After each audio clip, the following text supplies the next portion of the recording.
Hello, welcome to the Haunted Storybook. Before we get to the video, please like, comment, and subscribe. Thank you. Story 1. The wind had changed. That was the first thing Sophie noticed as her car rolled slowly up the winding gravel path to 43, Coldmere Lane. The trees, tall, skeletal things stripped bare for the season, seemed to bend toward the car, their branches brushing the edges of her windshield like fingers eager to greet her. It had been 17 years since she last stepped foot in her childhood home. The house waited for her at the top of the hill, just beyond the last curve in the road. It stood like a forgotten memory, quiet, sun-starved, cloaked in ivy and peeling paint. 3 stories tall, every shutter shut tight, the porch sagging like a frown. She parked and killed the engine. Silence. Except for the wind. She stood on the porch for a long moment before unlocking the door. The key still fit. The hinges groaned like they remembered her weight. The air inside was colder than outside, scented with cedar, dust, and something faintly sweet, like old perfume. The living room was exactly as she'd left it the night her parents vanished. Same threadbare armchair by the fireplace. Same family photo crooked on the wall, though the glass was cracked now. Same old piano that never played right, its cover closed. She should have sold the house long ago. But something about it had always pulled her back. She moved through the space like a ghost, brushing dust off doorknobs, testing the steps with her heel. The boards creaked. The silence thickened. Upstairs, one of the bedroom doors drifted open with a sigh. Sophie blinked up toward the staircase. She hadn't opened it. And she hadn't been upstairs yet. But from somewhere down the hall came the unmistakable sound of a chair rocking, slow, and steady. Just like it had 17 years ago. When she was the only one who could hear it. Sophie's breath caught. The upstairs hallway was cloaked in shadow, only faint moonlight spilling through the narrow window at the far end. The sound of the chair creaking, slow, rhythmic, unnerving, came from the second bedroom on the right. Her old room. She ascended the stairs quietly, each step groaning beneath her weight like it hadn't been touched in years. The air grew colder with every footfall, and she noticed it again, the faint scent of perfume. Familiar. Lavender and something else, something musky, old. Her mother's perfume. Sophie paused just outside the bedroom door, heart thudding. The rocking stopped. She held her breath. The silence stretched so long she almost convinced herself she'd imagined it. But then. Creak. One more slow, deliberate rock. She pushed the door open. Her room was just as she remembered, if memory had been blurred by time and dust. The walls were pale blue, now faded to gray. Her twin bed, made perfectly. The bookshelf by the window, still leaning to the left. And in the corner, facing the window, the rocking chair swayed gently. Empty. No breeze. No draft. Just movement. Sophie stepped inside. Her fingers brushed the light switch, but nothing happened. Dead bulb. The only light came from the moon beyond the curtains. "Hello?" she said softly. The room held its breath. Then she noticed something new, something that hadn't been there when she was a child. A small wooden box, carved with spirals, resting on the nightstand. It was closed. She hadn't left it there. She sat on the edge of the bed, watching the rocking chair until it finally stilled. Then, with trembling hands, she opened the box. Inside, a single item. A folded piece of paper. Old. Yellowed. She unfolded it slowly. It was her handwriting. "Do not listen if she starts whispering again. She's not Mom." Sophie stared at the words, her own voice echoing in her head from another life. Behind her, in the corner of the room. The chair began to rock again. But this time. It whispered. The whispering grew louder. Not louder in volume, but in presence. As if it wasn't sound at all, but something that brushed against the inside of Sophie's skull, like a thought that wasn't hers.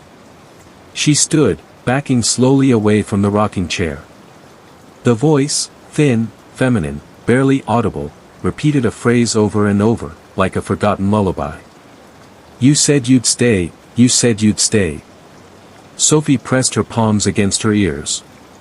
The voice continued anyway. The air in the room thickened, heavy like fog, as if the walls were drawing breath. She stepped toward the chair, her shadow stretching long behind her in the pale moonlight. The whispering halted instantly. The chair stopped. Dead still. Then, from the hallway, another sound. Tap. Tap. Tap. Soft, like fingertips on wood. Sophie turned slowly. Her parents' bedroom door, at the end of the hall, was ajar. It hadn't been a moment ago. She stared at it, her throat dry. The house was playing a game she remembered too well. She used to play it at night, when she was 7. She had called it the whisper game. A game she invented to explain the strange things that only happened after bedtime, the creaking floors, the shifting shadows, the cold breath at the nape of her neck. In the game, the rule was simple. Don't follow the sounds, even if they say your name. Sophie stepped out into the hallway. The whispering had stopped. The tapping had stopped. But on the floor, just outside her parents' door, lay a single sheet of music paper. A piano score. She recognized the melody, "Sleep, My Darling." A lullaby her mother used to play on the old piano in the living room. She picked it up. And that's when she heard it. The sound of piano keys being pressed, one by one. Slow. Measured. Coming from downstairs. But she hadn't touched that piano in 17 years. And no one else should be here. Sophie crept down the stairs, the piano keys echoing through the dark like slow footsteps. Each note was deliberate. Measured.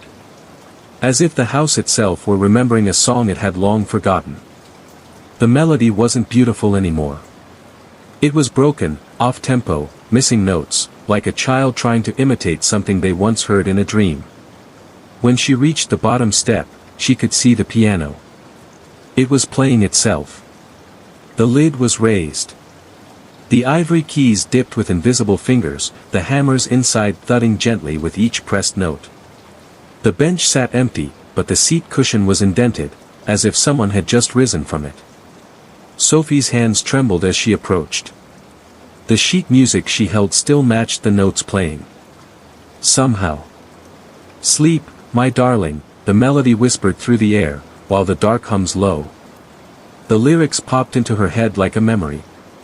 But she had never learned them. Her mother had never sung as she played. Or had she? She placed the sheet on the stand, and the piano fell silent instantly. Not a key moved. A breeze passed behind her. She turned sharply. No one. But her mother's perfume lingered, closer now. Then, a creak. From the armchair in the corner of the room. It rocked slowly. A pale hand now gripped its armrest. Fingers, long, thin, and stiff. Sophie stepped backward, her heel hitting the edge of the rug. The figure in the chair did not rise. Its face was turned toward the fireplace, away from her, hair falling like dark curtains over its features. But then it spoke in a voice as soft as ash. "We've missed your songs." Sophie couldn't breathe. The chair turned slightly. And the figure began to hum the lullaby. That same broken tune. Only now, beneath it, something else stirred, a second voice, distant and low, humming just out of sync. A harmony. Coming from upstairs. Sophie bolted up the stairs. She didn't know why. Maybe it was instinct, or fear, or the pull of something old that had always lived in the upper floor of this house. The second voice, the harmony, was clearer now. It wasn't words.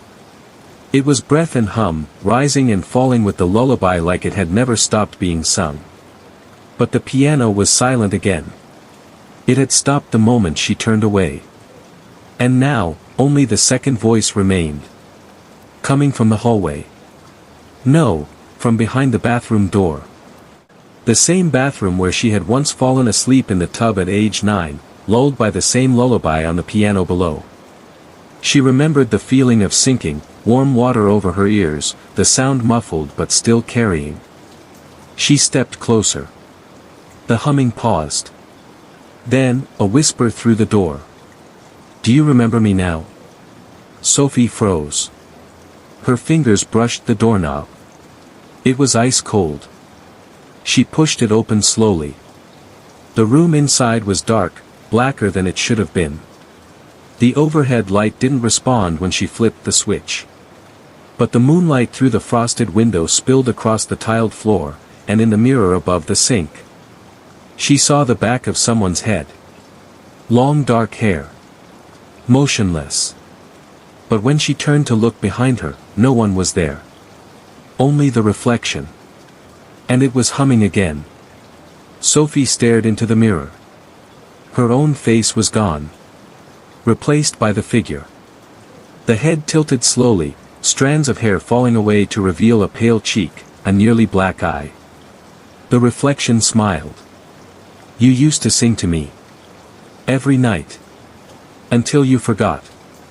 The room tilted. Sophie gripped the counter to stay upright. Behind her, the tub faucet began to run. She turned. Clear water poured into the tub. Then. Red. It darkened slowly, spiraling out like ink in milk. The humming grew louder. Then the voice in the mirror said, "It's your turn now." Sophie stumbled backward as the crimson water rose in the tub. It wasn't fast. It crept up slowly, thick and syrupy, staining the porcelain in spiraling threads. The sound it made wasn't like water, it gurgled, thick with bubbles and soft pops, like something breathing beneath the surface. The mirror behind her fogged over. She turned toward it, instinctively reaching up to wipe the glass, but paused. There were fingerprints on it already. Child-sized. Pressed gently, as if someone on the inside had touched it from the other side. Then came a soft, sloshing sound. From the tub. Sophie turned slowly. The water was still now, dark and reflective.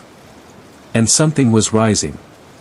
Not a shape at first, just a shadow, as though the bottom of the tub were deeper than it should be. Far deeper. A well. Then fingers. Pale, small fingers reaching toward the rim. Sophie backed up, heart thundering. "You promised," the voice said. It echoed in her mind, her memories. The girl in the tub sat up slowly, hair dripping across her face, skin translucent and wrinkled, like she'd been underwater for years. Her eyes opened. They were all black. Sophie staggered into the hallway, slamming the bathroom door and pressing her back to it. Silence. No footsteps. No creaking. No more humming. Just her breath. And the low, rhythmic sound of the chair downstairs, beginning to rock again. She pressed her fingers to her temples. This was impossible. The house was empty. Her parents were gone. She had left this behind. Hadn't she? Then something brushed the side of her leg. She looked down. A new note had been slipped under the bathroom door. Shaking, she unfolded it. In her own handwriting, though unfamiliar, jagged and desperate, was a message. She only drowns the ones who forget her name. Sophie blinked. She remembered a name once. But now, it was gone. Sophie didn't sleep that night. She sat in her childhood bed, the door to the bathroom now bolted shut, though it rattled softly every so often, as though something was leaning against it from the other side. The house creaked around her. It always did. But now, the sounds felt more pointed.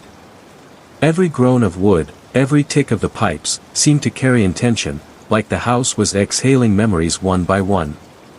She held the note in her hands, reading it again. She only drowns the ones who forget her name. A name. It kept coming back to that. She searched through drawers, her old jewelry box, even the underside of the bed, hoping to find something, anything, to help her remember. Her childhood journals were still there, most of them filled with stories she barely recognized, half lullabies and dark fairy tales. One passage stood out. A short story she had written at age 9. The girl under the tub lives where the light can't reach. She waits with hair like vines and teeth like needles. If you say her name, she sleeps. If you forget her, she climbs out. At the top of the page, written in bright red ink, was a name. Gloria. Sophie stared at it, chills racing up her spine. A scream echoed from the bathroom behind her. Wet. Gurgling. Childlike. She clutched the journal and ran downstairs, only stopping when she reached the living room. The piano was silent. The rocking chair still now. Even the air had shifted, less oppressive. Still wrong, but quieter. On the coffee table lay something she hadn't noticed before. A photograph. She picked it up slowly. It was her, as a child, maybe 5 or 6, sitting in that very rocking chair. Beside her stood a girl with long black hair. But it wasn't her sister. She didn't have a sister. And yet, in the picture, she was holding the other girl's hand. Both were smiling. On the back, in her mother's handwriting. Sophie and Gloria, 1995. Her hands shook. She did know her name. She had always known it. She just didn't remember forgetting. The photograph trembled in Sophie's hands. Gloria.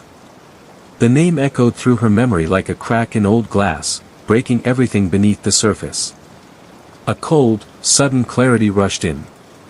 She remembered the summer of 1995. It had rained for days that year, the house constantly filled with damp clothes, muddy shoes, and thunder that rolled overhead like distant drums. Her parents had taken in a foster girl for the summer, quiet, pale, and strange. Gloria. Sophie had nearly forgotten her completely. Until now. They had played every day. Tea parties in the attic, flashlight stories under the bed, chalk circles on the back porch that no one else could see. But something changed in the last week of August. Sophie remembered her mother screaming. Her father pounding on the bathroom door. And Gloria. Floating in the tub. Face down. Still.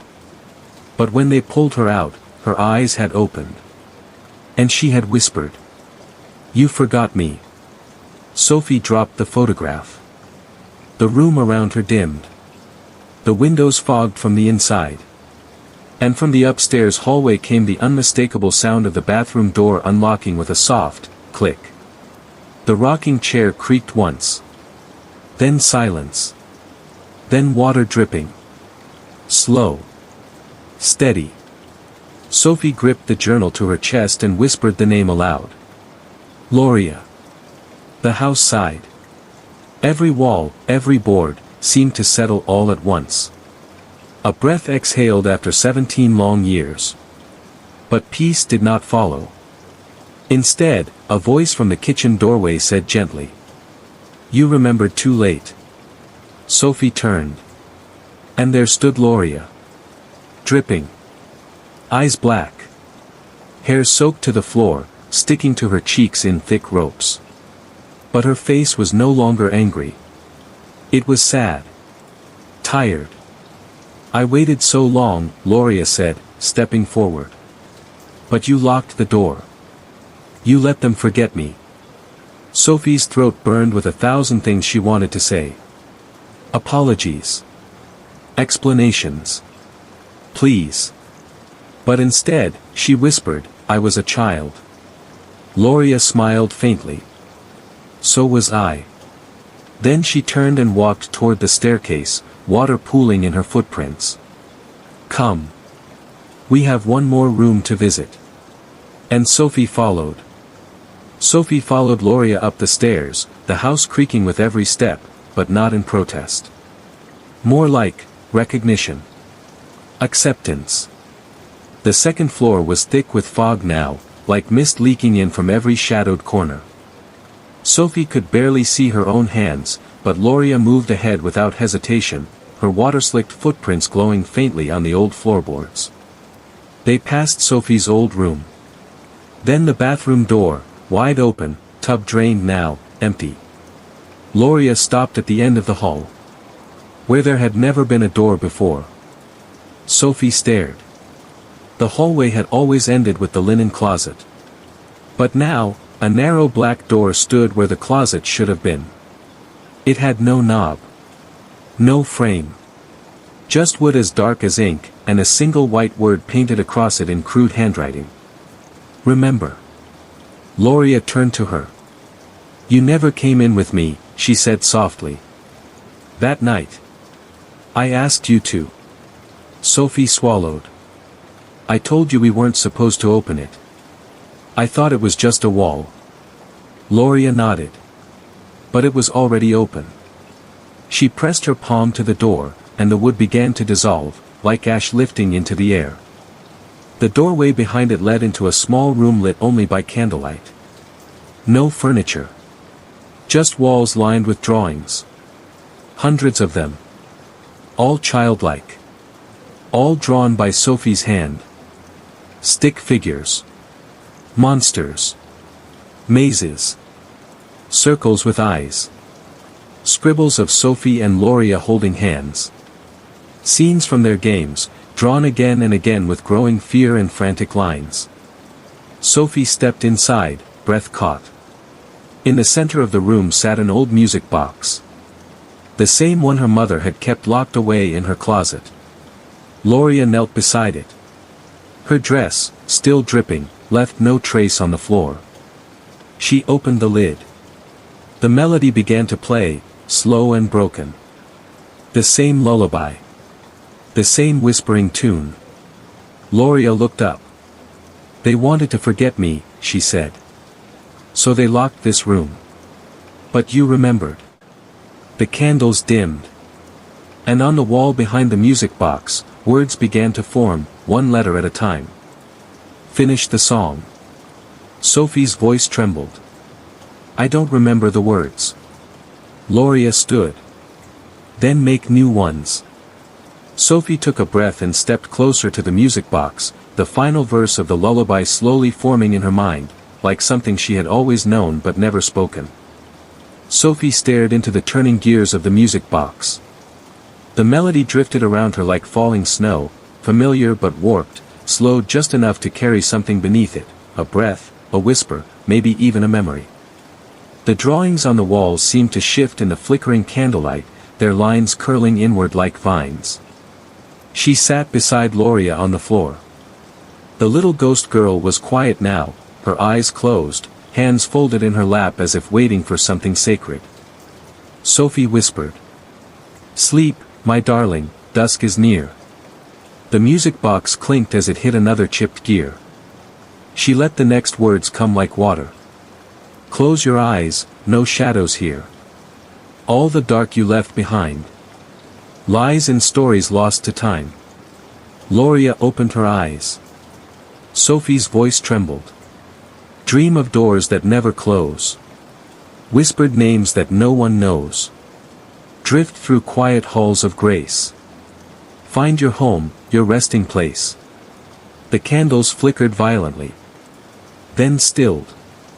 Gloria let out a soft breath, as if she had been holding it for decades. Thank you, she whispered. The music box wound down with a final chime.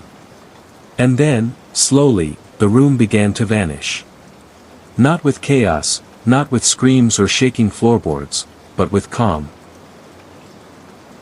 The drawings peeled from the walls, curling inward like autumn leaves. The candles dimmed to embers. The black doorway behind Sophie shrank, becoming smaller, thinner, until it was no more than a crack in the plaster. Gloria stood. The water in her hair dried. Her face was young again. Calm. no longer marked by anger or sadness. She stepped toward Sophie and placed a hand on her shoulder. "You remembered." Sophie couldn't speak. Tears ran down her cheeks without permission. Gloria smiled, softly, one last time. And then she turned toward the candlelight. Walked into it. And disappeared. Just like the music. Just like the song. Just like the memory. Sophie remained seated in the center of the room long after Gloria vanished. The silence was profound, not empty, but whole, as if something broken in the house had finally been mended.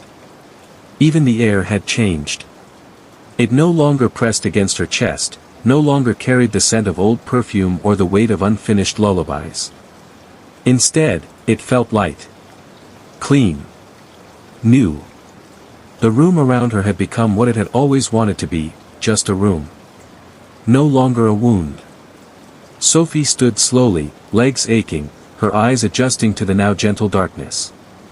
She turned to find the black door gone, the hallway behind her returned to how it had always been. No signs of Gloria. No signs of the drawings. Even the floorboards looked untouched. She descended the stairs in silence. The house felt normal. Not cheerful, not bright, but grounded. As though a long fever had finally broken. The piano sat quietly in the corner, its lid closed. The rocking chair no longer moved. By the front door, her suitcase still waited. Outside, the wind had stilled. The trees stood straighter. Sophie turned to take one last look at the house. It would never be home again. But it was no longer a prison. Not for her. And not for the forgotten. She stepped out into the dawn light, soft and gold across the frostbitten grass. As she reached her car and opened the door, she heard a sound, a small chime, faint and distant. The music box.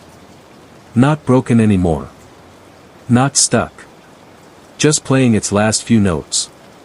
Sophie smiled through her tears. She remembered.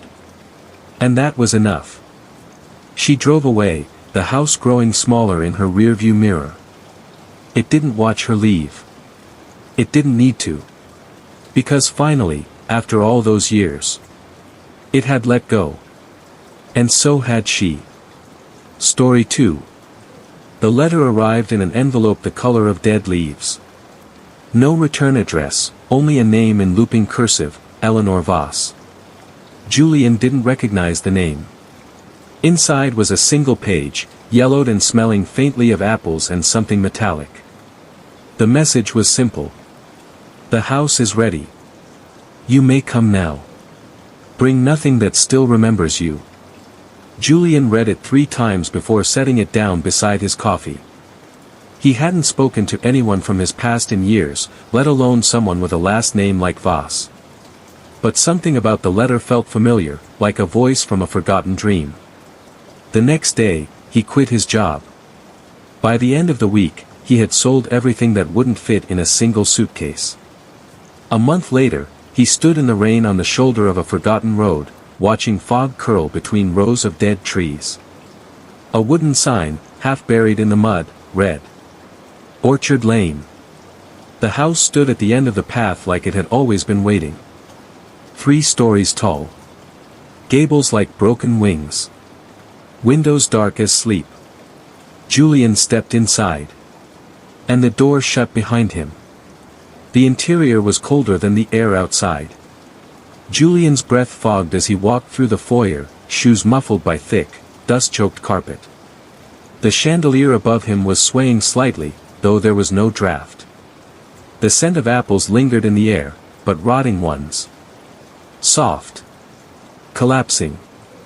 Fermented. He explored the rooms one by one, the sitting room with its covered mirrors, the long dining table set for 12, the staircase that spiraled like a ribcage up into shadow. And in every room, a mirror had been draped in white cloth. Except one. In the parlor, a tall, cracked mirror leaned against the wall, its silver backing flaking away in places like diseased skin. He caught his reflection in it and shivered. Something was off.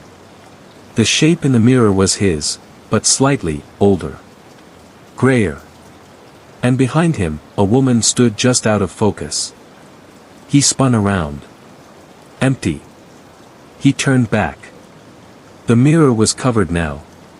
Julian found it on the second floor, in a room where the wallpaper peeled like old scabs. The diary sat on a small table beneath a dusty oil lamp. Its leather cover was dry and curling at the edges.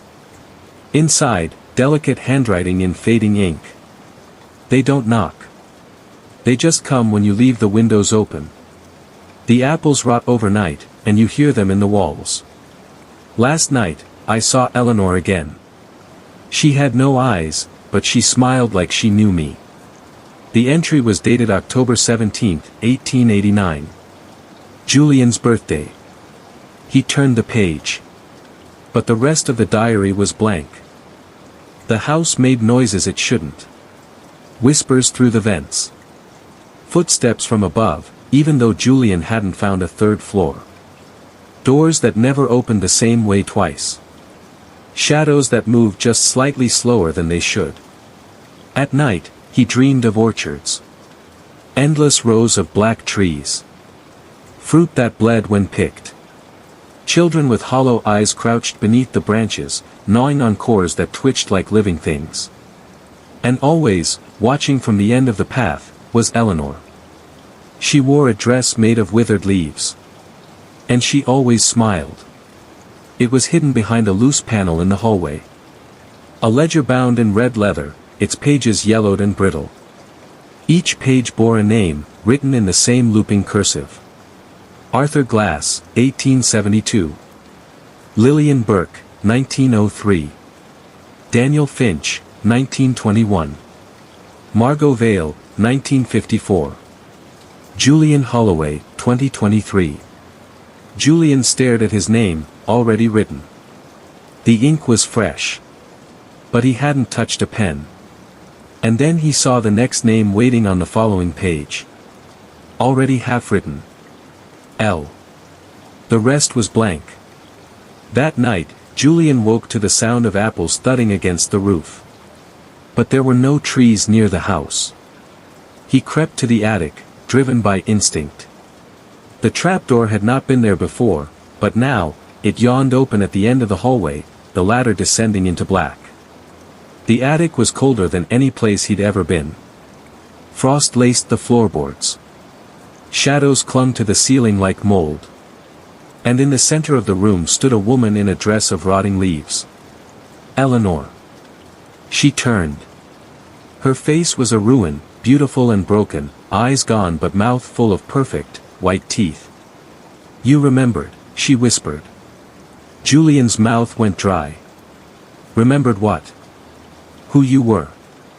Who you are now. And what you left behind. She raised a hand.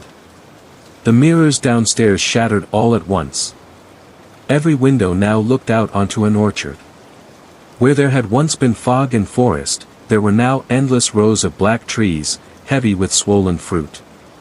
The sun no longer rose. Only dusk and wind and the soft moan of branches. Julian could hear voices in the orchard. They whispered in languages that felt like memory. They called him by names he didn't recognize. One of them sobbed and asked why he hadn't come sooner. He locked every door. But the house had never been meant to keep things out. Only to keep things in. The apples began to appear inside the house. On the kitchen table. In the sink. Nestled on his pillow like offerings. Each one bore a single bite mark. Each one bled. Julian threw them into the fireplace. They screamed. He stopped trying after that. He found the door hidden behind a bookshelf. It wasn't locked. It had simply never been ready before. The stairs were short. Steep. And wet. At the top, the walls narrowed. The ceiling bowed. The wallpaper was covered in names, scratched in with fingernails. Thousands of them. Julian found his name among them. Next to it, a handprint. Bloody. A mirror waited at the end of the hall. Uncovered. In it, he saw every version of himself, young, old, forgotten, remembered. One of them screamed. Another pressed his hands to the glass and mouthed. "It's not a house. It's a seed." Behind him, Eleanor whispered, "And now it grows." The house began to breathe. Walls pulsed. Floors wept sap. The chandelier twisted like a dying tree. Julian tried to run. But every exit led back to the parlor. And the parlor now held something new. A cradle. Inside it, an apple the size of a heart. It throbbed softly. Eleanor stood over it, humming a lullaby made of wind and rot. "You brought nothing with you," she said. "Just like I asked." Julian backed away. "Why am I here?" She smiled. "To bloom." The orchard was not outside. It had always been inside the house. Inside Julian. Each memory he'd abandoned, each person he'd forgotten, had taken root. Now, they called to him. He wandered the halls, lost in echoes, the scent of his grandmother's perfume, the scrape of his father's beard when he hugged him, the lullaby his sister sang when they were children hiding from storms. All forgotten. All fed to the orchard. And it had grown fat. Julian no longer slept. His skin cracked in the cold. His voice dried in his throat. When he looked in the mirror, he saw bark instead of bone. Roots in his eyes. Apples hanging from his ribs. He was becoming the house. The next Eleanor. The final day came with a knock at the door. Julian opened it. Rain fell. A woman stood there, soaked, suitcase in hand. She looked around, puzzled. I got this letter," she said. "It said the house was ready."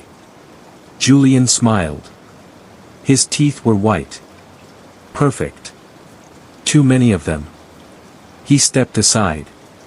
"Come in," he said gently. "Bring nothing that still remembers you." And the door closed behind her. Story 3. The road to Black Hollow barely existed anymore. It twisted through the forest like a scar, overgrown with moss and fallen branches, as if the trees themselves were trying to swallow it. Natalie hadn't driven this way in over 20 years, and her rental car trembled with every dip and jolt. The deeper she went, the less the GPS helped. By the time she passed the last road sign, its letters rusted and nearly unreadable, her signal was gone completely. Still, she knew the way. Her hands remembered even when her mind had tried to forget. Every bend in the road tugged loose another memory, wet leaves sticking to rain boots, laughter echoing through the trees, the sound of the lantern's bell on foggy nights. She parked just before the clearing and killed the engine. Silence greeted her. Not the normal stillness of woods, but a thick, unnatural quiet, no wind, no birds, not even the buzz of insects. The kind of silence that feels like being watched. Black Hollow stood beyond the tree line, the same as it always had. A small valley hidden between the ridges, where the fog never lifted, and the ground always seemed damp, even in summer. It hadn't changed. Neither had the house at the edge of the clearing, 2 stories of rotting wood and broken shingles, its windows dark, its porch sagging with age. Vines crept across its sides like veins under skin. Natalie hadn't seen the house since the night her cousin, Evie, disappeared. She stepped out of the car and immediately smelled it, the scent of wet earth, mold, and something else, faint and metallic, like rusted iron or old blood. Her boots sank slightly into the moss as she crossed the clearing. The wind stirred only once, a lazy gust that carried the low clang of a distant bell. She stopped. No one should be ringing it. The lantern hadn't been lit in 2 decades. That night, Evie's last night, Natalie remembered the 2 of them sneaking out after their parents had gone to bed. They followed the flickering light through the fog, down into the hollow. The lantern would appear near the edge of the woods, swinging on an unseen hook, its bell chiming softly. Evie had always been drawn to it. She said it made her feel like someone was calling her. Natalie hadn't followed her cousin all the way that night. Just to the tree line. Just until she saw Evie step into the fog. She never came back. The police had searched for days. Dogs, volunteers, helicopters. Nothing. Eventually, they blamed a sinkhole or a wandering bear. But Natalie knew better. She had heard the bell that night. She still did, sometimes, in dreams. And now it had called her back. The porch groaned as she stepped onto it. The front door hung slightly open. No locks remained. The air inside was stale, thick with dust and mildew, but it welcomed her like a mouth stretching wide. The furniture was still in place, though warped and sunken. A few toys littered the floor by the old hearth, faded plastic, a cloth rabbit missing an eye. Natalie wandered through the rooms slowly. The house hadn't been touched since her aunt and uncle moved away, unable to live inside the memory of what they'd lost. Every photograph on the wall had faded faces. Some had been scratched out completely. She made her way to the back door, which opened onto a narrow path that led down toward the hollow. The fog had thickened. The trees stood taller here, pressed close like silent sentries. And somewhere below, the bell rang again. She didn't hesitate. It was as though her feet had already decided. She descended the trail, ducking under low branches and stepping over roots that seemed to shift beneath her. The deeper she went, the less the light reached her. Soon she needed her flashlight, but its beam barely pierced the fog. The air grew colder. Not just cooler, but wrong. Like a basement sealed for generations. The bell rang again. Closer. She followed it. The path ended at the edge of a sunken clearing, and there, just visible through the mist, stood the lantern. It hung from a crooked post in the center of the hollow, swaying gently in wind that didn't touch the trees. Its flame glowed pale green, barely a flicker, but enough to paint the grass with sickly color. The bell beneath it clanged softly as it rocked. Natalie's breath caught. She wasn't alone. At the base of the post stood a figure. Small. Still. A girl. Drenched in fog and shadow, with long hair tangled over her face. Natalie stepped forward. Her voice barely emerged. Evie. The girl looked up. Her eyes were wrong, deep, dark, rimmed in black. Not voids, not monstrous. Just, emptied. As if someone had scooped out all the light and left only the memory of eyes behind. Too late, the girl whispered. Natalie froze. What? The girl stepped back. You left me here. You closed the door. I didn't, Natalie started, but the fog swallowed her voice. The lantern's flame flared. And then the ground trembled. From all around, low groans rose from the earth, wet, organic, alive. The grass parted in places. Fingers clawed through the mud. Not human fingers. Long, jointed, wrong. The hollow was waking. The girl stepped behind the lantern, vanishing into the fog. Natalie ran to follow, but the path was gone. In its place, rows of twisted trees. Black bark. Fruitless branches. Silent. But each tree had something nailed to its trunk. Photographs. Faded, water-damaged, most with faces scratched away. One showed a boy on a bicycle. Another, a woman in a wedding dress. All people. All lost. Natalie kept walking. The trees thickened. Then she saw it, a second lantern. And another figure beneath it. This time, it was her aunt. Or something shaped like her. The mouth was wrong. It didn't move. But the voice came anyway, soft and choked, as if pushed through water. She went where you wouldn't follow. Natalie shook her head. No. I was scared. I tried to get help. The figure raised a hand. The skin peeled away like wet paper. You forgot her. No. The light flared again. Brighter. The trees twisted. Their branches reached toward her, clutching. The ground opened beneath her feet, briefly revealing something vast and dark beneath the hollow, like an eye slowly blinking. She turned and ran. Branches lashed her arms. The lantern's bell rang louder now, frantic, sharp. She stumbled through the fog until she reached another clearing. This one empty. Except for a mirror. It stood freestanding, tall and cracked, its frame made of gnarled wood. The glass rippled as she approached. Her reflection was younger. A child. She wore the same red raincoat she'd had that summer.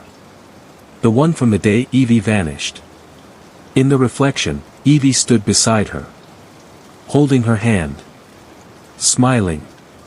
Natalie touched the mirror. It was ice cold. Then the reflection changed. Evie's face twisted, eyes hollow, mouth stretching open in a silent scream. Her skin darkened. Black veins spidered out across her throat. And Natalie's reflection did not react. She just smiled. Held her cousin's hand. And watched. The mirror shattered. Natalie fell back, gasping. And suddenly, she remembered. That night, Evie had begged her not to let go. Begged her to follow. But Natalie hadn't. She had watched her cousin walk into the hollow. And she had run. A voice whispered from behind her. Now it's your turn. Natalie turned. Evie stood there. But she wasn't a girl anymore. She was the hollow now, part of it. Her hair flowed like mist. Her dress was made of bark and fog. Her eyes were lanterns. Natalie fell to her knees. I'm sorry, she whispered. I was just a kid. So was I, Evie said. The lanterns flared all around them. 1. 2. A dozen. And Natalie finally understood. The hollow didn't take you. It waited for you. It waited until you forgot. Until your memories rotted. Until you came back. Evie reached out her hand. Natalie took it. And the fog swallowed them both. The lantern still burns in Black Hollow. It swings gently in the mist, bell chiming soft and slow. Sometimes, if you stand at the edge of the woods, you'll hear it. Calling. And if you follow, you'll see them. 2 girls. One leading.